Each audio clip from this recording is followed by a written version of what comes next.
Tingnan natin ang sitwasyon sa Las Piñas, one of the areas, as we said, that experienced massive flooding. For updates, we have News 5 correspondent Mon Gualvez. Mon, okay, anong sitwasyon ngayon dyan? Kamusta? Hi, Lord.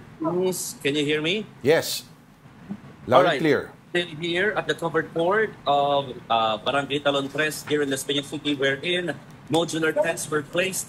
Ito yung mga pinag-i-stayan muna ngayon, pinagtitiisan muna ang panatilihan ng mga apektadong residente nagsilikas magmula nung nagkaroon nga ng malakas na buhos sa ulan kagabi dito sa lungsod na nagdulot naman ng mataas na pagbaha.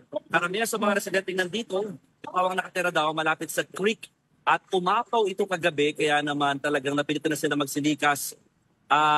Yung tubig na umapaw, talagang hindi daw yung normal na bahang nararanasan nila kapag may mga pag-ulan.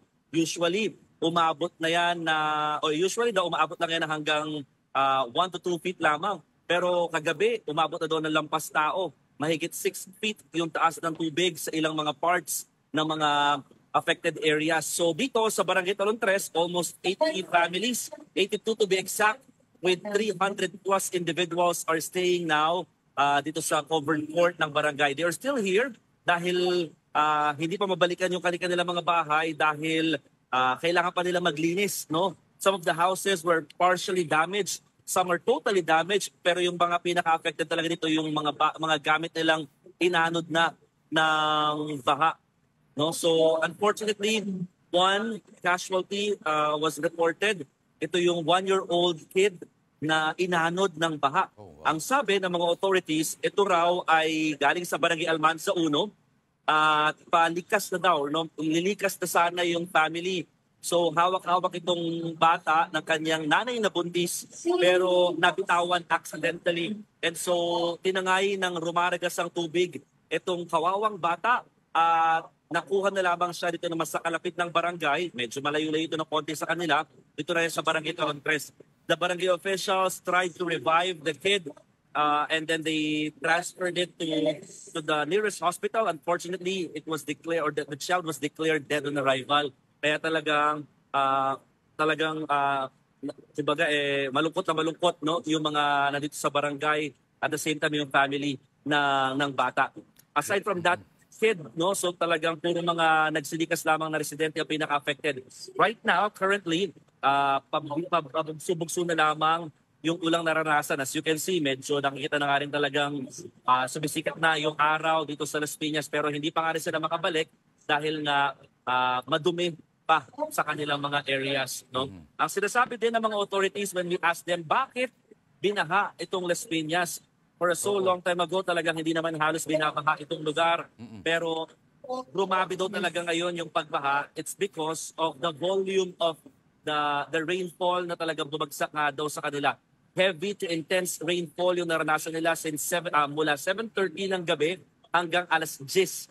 Doon alas 10 tumigil pansamantala yung buhos ng ulan. So imagine 7:30, 8:30, 9:30, almost more than 3 hours na talagang heavy to intense rainfall yung naranasan daw ng mga residente kaya dumami yung tubig. Umapaw yung karamihan sa mga ilog kasi nga they are not expecting this heavy volume of rainfall na bumuhos sa kanilang lugar. Idagdag pa daw na catch basin kasi itong Las Piñas na mga tubig naman nagagaling doon sa Cavite. So yung mga galing ng Cavite, dadaan mo ng Las Piñas palabas na ng Manila Bay. So ito yung mga tinitingnan din ngayon ng LGU. I think their congressman filed a bill just today or a letter if I'm not mistaken, to the DPWH asking and checking for the drainage sa kanilang city. Kung ano nangyari. Bakit ganun mo talaga inabot na ganun kagrabe, wala pa namang bagyo, pero ito inabot nga sila ng pagbaha. Grabe yung mga eksena pinapakita natin mo, no? Mga larawan. Normally reserved yan doon sa mga area sa Bulacan eh. Talagang alam mong yung taon-taon na lang palagi, no? Yung mga areas na yan na parang kumbaga parang may kaliskis na yung mga residente. Bibihira ang ganyan sa Las Piñas, ano? At yung kinento mo kanina nakakalungkot, lalo na yung pinakita nating imahen ng maliit na katawan ng sanggol na sinusubukang i-revive. Parang wow. Mon, ang creek normally ay hindi siya kasing lakas ng puwersa let's say, mga ilog talaga, no? Kahit sa dagat. Pero ganun katindi yung puwersa para maanod yung bata. Yes, actually, I don't know kung kaya ba ipakita yung video na talagang may ragasa ng tubig. Pero there was one video na pinapakita talaga kung gaano kalakas yung current ng tubig. Nakala mo talaga parang malakas na flow ng tubig, parang ilog. Pero again, it's just creek and it's just streets na talaga na nangyayari, no? The reason, ang sabi ng CDRRMO ng Las Piñas, low tide daw last night. And then, yung mga water coming from the upland ng Las Piñas, pabagsak. So dito sa Talon 3, Pamplona 3, no, Almanza 1, ito yung mga medyo babang side ng Las Piñas. Sila yung sumasunod. So imagine yung water talagang malakas yung current, malakas yung force ng water papunta palabas, no, sa Manila Bay, or they're trying to find a way paano makalabas yung mga tubig. So ganong kalakas yung current, and that's why yung bata unfortunately was not safe, no, dito. Ayan, this is a sample video. Gumawa na sila ng mga tali para lang talaga mailigtas yung mga natrap ng mga residente. So yung video na yon, it's just very short video, pero you can see yung talagang current o yung ragasa ng tubig na talaga nahihirapan yung mga residente para mailabas lamang yung mga natrap other individuals dito nga sa mga binahang lugar. Oo, kaya pala Las Piñas, yung unang nagdeklara kagabi na LGU na walang pasok agad-agad sa araw na ito, no? Mon, may kinalaman din ba dyan sa pagkakaalam mo ba sa mga nakakausap mo? Nagbabago ba yung terrain halimbawa ng Las Piñas? Kasi marami, although wala pang scientific na pag-aaral, ano, yung mga tinatayo daw bigla ng mga condominium sa mga hindi naman dapat tinatayuan. Halimbawa, nababarahan daw yung mga kung ano-anong mga dating dinadaluyan, mga bagong mga, alam mo yun, mga struktura, mga condominium, mga village, etc. May ganyan bang factor dyan doon? May nabumago sa, let's say, sa topography halimbawa ng Las Piñas?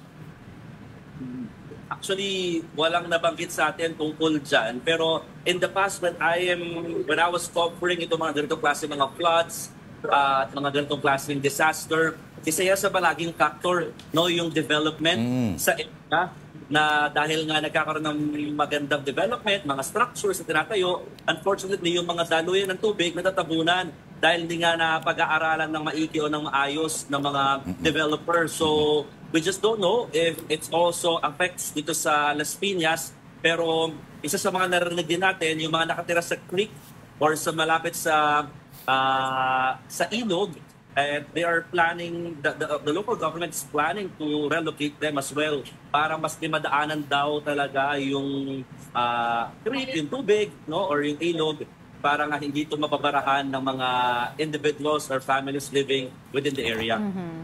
Okay, for their safety rin. Mon, balikan ko yung 300 individuals na nandyan, no, sa evacuation center. What kind of help have they gotten? At yung LGU din nila mismo, ano ba ang hinihingi ngayon o kailangan nila mula sa national government?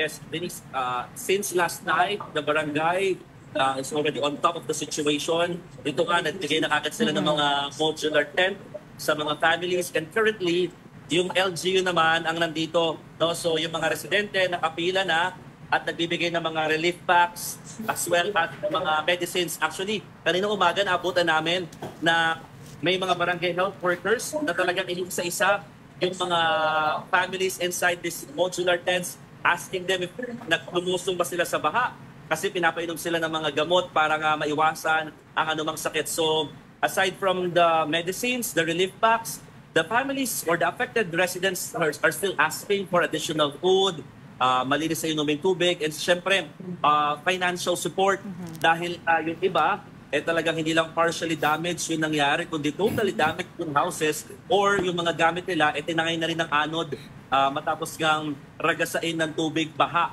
or ng baha dito sa area. So at least pang kickstart daw sana ulit ng kanilang buhay at pamilya para nga makabangon, no? So those are the sentiments of the residents affected.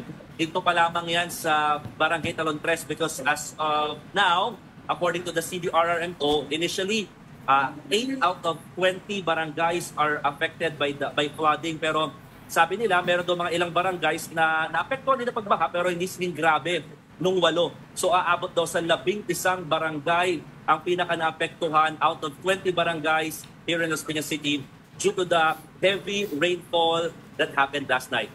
Oo, Mon, mabanggit lang natin, ang laking factor ng mga modular tent sa pagkumbinsi sa mga residente na lumikas. Kasi kadalasan, yung initial refusal ng marami noong araw ay, okay, saan nyo kami isisiksik sa basketball court? Eh paano yun? Parang kawawa yung itsura nila. Yung mukha talaga sila mga biktima ng... At least yung modular tent, may privacy at higit sa lahat, affords them a certain level of dangal. No? Na baka mas komportable pa nga yung ibang mga modular tent kasi sarili ng mga pamamahay. Pero napakalaking factor yan para makumbinsi yung paglikas. Di ba, Mon? Yung modular tent dito. Dito sa isa, ilang families po kayo dito? So nga lang yun, Lord, dito sa isang modular tent, 3 silang families na magkakasama inside. Medyo maluwag naman, pero syempre, mainit pa rin talaga. Nakita nyo ako, talagang puros ako ng puros sa pawis. Mainit pa rin sa lugar. Meron silang isang maliit na electric fan. Ayan na yung pinagkakasya nila para mapalamig lamang yung pinaka-modular tent. Ano po mga gamit na nasalba ninyo? Damit lang, basa pa halos lahat, no Lord? So halos wala silang gamit na nakuha. At yun nga, yung pinakasahig din kasi ng modular tent, flooring na rin ng covered court, no? So medyo talagang uncomfortable. Pero tama ka, this is something better from before na nararanasan natin na talagang walang privacy. Pero still, mahirap pa rin para sa mga residente. So when things get okay na, marami sa kanila gusto na rin talaga makabalik daw sa kanilang mga bahay kung may mga balikan pa. No, so yan yung mga concerns lamang ng mga residente rito after ng bumuhos yung malakas na ulan. Ang worry din nila ngayon, madilim pa rin kasi sa ilang parts ng Las Piñas at baka bumuhos na naman daw ang malakas na ulan. So they are worried if magkakaroon ba ulit ng pagbaha sa area. Wag naman daw sana. Pero now they are on a higher ground. So they just don't know until when sila mananatili dito sa covered court with the modular tents. May nabanggit na ba, Mon, kung kailan daw ibabalik ang classes? Wala pa. Hindi pa nagbanggit, Lord. Pero ang sinasabi initially, kung sakaling gumanda-ganda na daw yung weather, maaaring bukas, pwede na ibalik. Pero again, there's still no announcement coming from the local government as of now. Alright. May tanong ka pa ba, Denise Tan? No, okay na ako. But we do hope, no, na humupa na yung tubig and everybody is well and everybody is taken care of. Maraming salamat. Pasalamatan si Mon Gualvez. Mon Gualvez. Ang hindi halatang pinapawisan, kahit pawis na pawis na. Sana makuha natin yung ganyang skill, yung ganyang talent. Alright, maraming salamat sa iyo, ang ating News 5 correspondent, Mon Argel Gualvez.